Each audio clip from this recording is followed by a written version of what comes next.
60 mobile app on your Alexa-powered smart speaker and on TuneIn, iHeart, and on Odyssey. Mike Manokin runs the Democratic House floor for 30-plus years running. He's promising this and he's stealing that. Where can you get that kind of money? He's using your house like his own piggy bank. You ought to know by now. You can pay off your house here in Illinois, but you can never keep up with the taxes. Oh, it's always been the plan to have a taxpayer pay, no doubt. Not a matter of if anymore, but when you're moving out.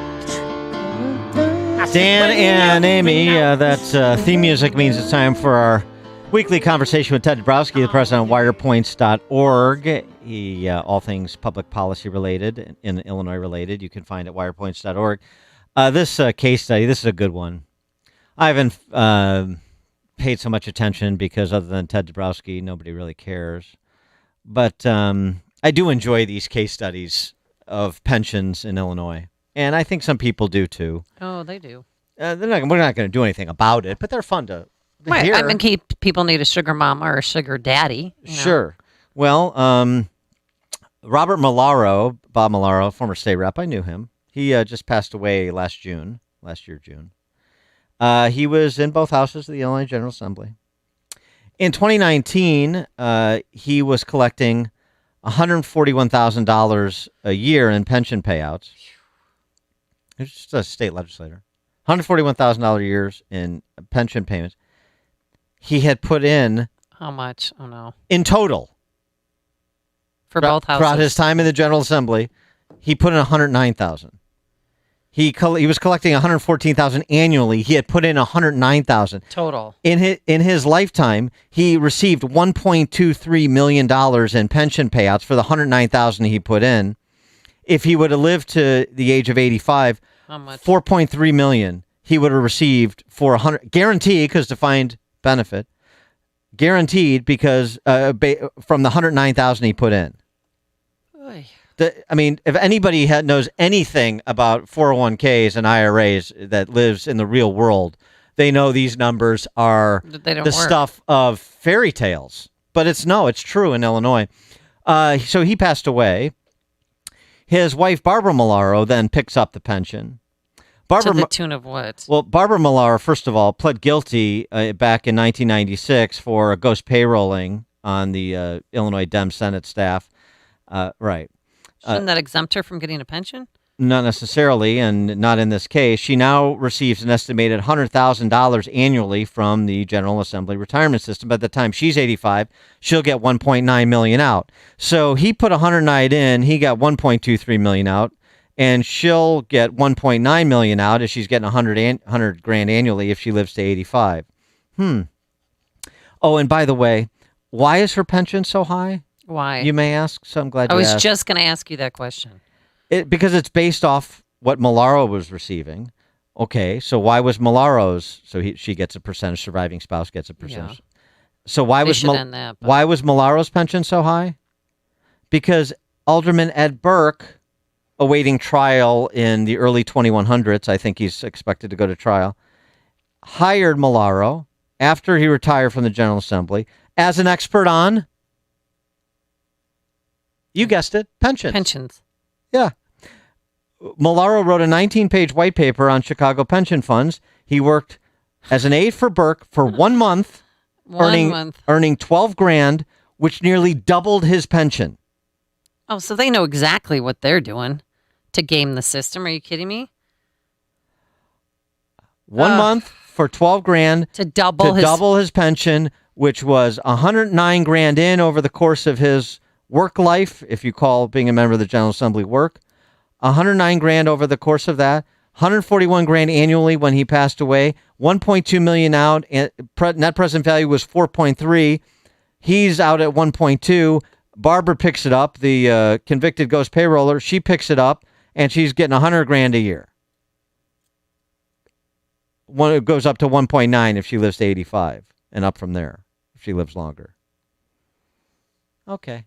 perfect because Triple Threat just unveiled the city's budget, another fairy tale document yesterday.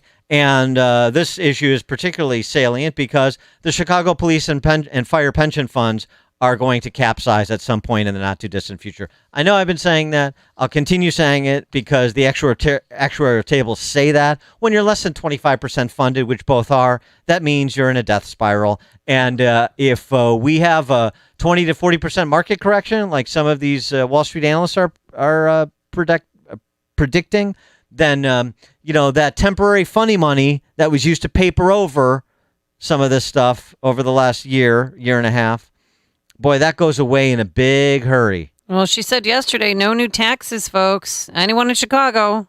Except property taxes, as Mike Scott just reported. Yeah, but We propose to do this without any new taxes, no reduction in city services, and no layoffs. I'm sorry, no new taxes, excuse me. Just increase existing taxes. Right. Well, what? Okay. She claims that that's a victory. For more on this, we're pleased to be joined by the aforesaid Ted Dabrowski. Ted, thanks for joining us. Appreciate it. Well, hey, thanks for having me on. Hey, Dan, I want to ask, why do you focus on these small pensions? This $100,000 pension. We recently tweeted out some of the biggest pensions. This Leslie Hefez, who was a surgeon at the University of Illinois, so a public sector employee, retired at 55. With a pension of around $500,000. It's currently $635,000 a year, and he will get a $20.5 million lifetime payout. Who does he think he is, a school superintendent? Sorry? Who does he think he is, a school superintendent? Well, so we can move to Illinois State University. This other guy, he was a leader there, retired at 60. He'll get $11.3 million, and I think pensions are boring, Dan. But the boring reason we follow them is because this is why we have some of the highest property taxes in the nation, and this is why they're always wanting more and more taxes, and our home values are down, and people are leaving. So pensions are boring, but there's a huge impact behind them. Yeah, nobody cares. Wow. So whatever. No, we're not going to do anything about it. I'm more concerned about what Triple Threat is concerned about. And she's not concerned about numbers and math and taxes, property values, job opportunities. Boring. Nope. The big problem, I understand it, is gender-based violence.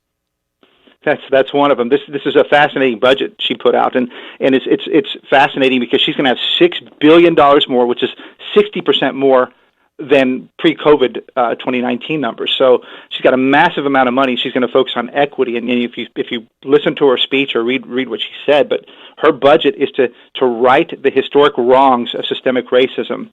Her budget is to address the fault lines that date back to our earliest days as a union. Mm-hmm. She wants to put equity and inclusion at the center of all our work. That's a fascinating statement for a budget.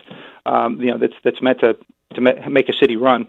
Yeah, and the only alderman who called her out was Alderman Beal. This is basically, using federal money at its finest to fund a bunch of programs that are not going to go anywhere. Yep. Why should we stop that now? We've been doing that for since the city was incorporated. Yeah, I think what's different about this one is that we'll just have a bigger fiscal cliff when these 2 years are done, when she's done spending, because she's going to lock in all kinds of programmatic spending. And you can bet once you start handing out this universal basic income and other things, people are going to want it, right? It's a sugar candy. And number two, we're doing nothing about the pensions and property taxes and all that. They're all going up. So in 2 years' time, that fiscal cliff that awaits Chicago will be much bigger. Let's see how we handle that. She's making history, though. That's the big thing. Making history. A pilot program that's part of her hilarious budget, in quotation marks. $31 million would be used to provide direct cash payments to what she describes as hard-hit, low-income households in need of additional economic stability. That's that would be the largest in the nation of that sort. So, again, we're leading the way. Well, she's spending $3.5 billion, and I know those are just big numbers, but it's a massive number, $3.5 billion of federal money for this kind of stuff. This is unprecedented. Nobody's ever had that kind of money to spend, and it's all like, one-time free shot, let's go for it, and she's doing it. And, it's impressive. If you like what she's doing, man, she's doing it. But we argue that it's the exact wrong way. From our humble perspective, it's the wrong way to spend all that money. But the better thing to have done would have been to have done an emergency reform plan. With that much money, that's what you should be doing. But can you? I mean, I thought with the federal funds that you got for COVID relief and what have you, you can't use those funds to lower people's taxes in any way, whether it be property taxes or anything else. Well, she's not. It's all fungible anyway, though, right? So you can move the money around and say it's for this and that. But Dan's right; she's not doing any of that. But she certainly could use things to negotiate different kinds of deals and bring costs down. But instead, property taxes are going up again. This is after Rahm Emanuel did record property tax increases. She's done it again. 2 and 3 years in a row. This story is interesting to me. 1/3 of all working age men in America, that's 30 million people, don't work.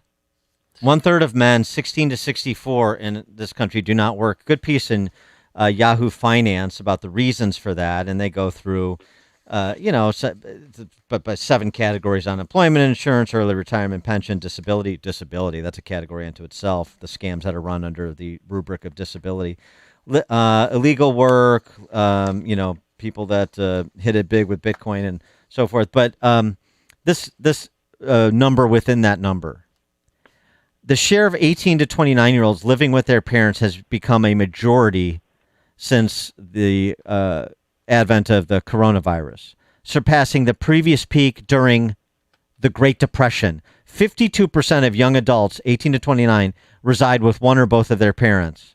52%, more than half of 18 to 29-year-olds. So they're not exactly spreading their wings, and we're financing them to not do that in so many ways.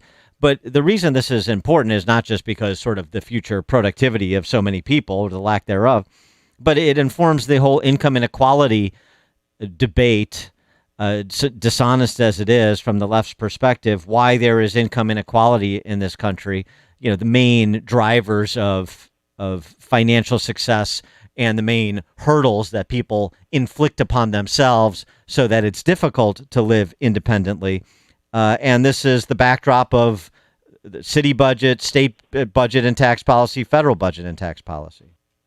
Well, yeah, there's that, and I want to add to that the fact that when you look at college numbers, the number of women, women who are far outnumbering men now in colleges. So this trend is probably going to get even worse as the young come out of college.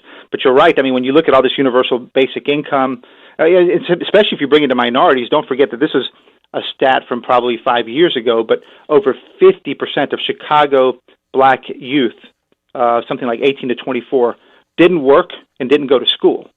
And so, that portends a really bad, a future for all of them, frankly. Mark Perry broke out the recent census data that was released last week, income and poverty in the United States in 2020. They break it up by quintiles. The lowest quintile, the number of earners per household, the bottom fifth, 0.4. The highest fifth, 2.0. Married couples in the bottom fifth, 16% of married, 16% in the bottom fifth of household income are married. The highest fifth, 77%. Worked full time, the lowest fifth, 17%. The highest fifth, 78%. Bachelor's degree or more, the lowest fifth, 17%. The highest fifth, 70%. Gee, I wonder what the path is to financial independence, Ted. Yeah, family, get a high school education and more. And don't, like they say, don't have a baby out of wedlock, right? Those 3 things will help you a lot, and it's not promoted enough. It's actually, I think we subsidize a lot of the bad decisions. But I don't want to offend anyone's lifestyle choices, and again, we have to focus on remedying historic inequities and blah blah blah blah blah anawana tanada. Like the Louis C.K. coffee scene. I mean, that's what this is. This is, I'll tell you what, Lori Lightfoot is at least consistent. That full page ad in the Dallas Morning News was all Chicago has to offer is leftist politics, and her budget speech yesterday proved it, didn't it? Yeah, and I think don't forget. I don't know if you saw Preckwinkle's op-ed. I think it was in the Tribune or whichever one, Sun-Times, but it's the same thing. And I think it's a competition for that. Who can do more of it? And what's scary about it, and we talked about it last week, and you called it virtue signaling, and I agree with you. But what's scary is I don't discount the fact that they might think that by pushing these policies, they're going to attract more businesses and people, which is like just backwards thinking in my estimation. So they think that these kind of policies are going to attract people and businesses. If it does attract people, it's going to be the wrong ones who like the dependency structure of Chicago, not a place where there's opportunity and growth. Yeah, that's right. It's going to be people who can afford to take these ridiculous positions. Right. Ted Dabrowski, president of Wirepoints, wirepoints.org, all things Illinois policy related. Ted, thanks as always. Thank you, guys. Thank you, and he joined us on our turnkey.pro answer line. You're listening to Chicago's Morning Answer with Dan Proft and Amy Jacobson on AM 560. The Answer. If you're in HR, you're probably wearing a lot of hats. Recruiter, team builder, trainer, mediator, policymaker, and of course, paper pusher. But not anymore. Bamboo HR is the #1 HR software for small and medium businesses.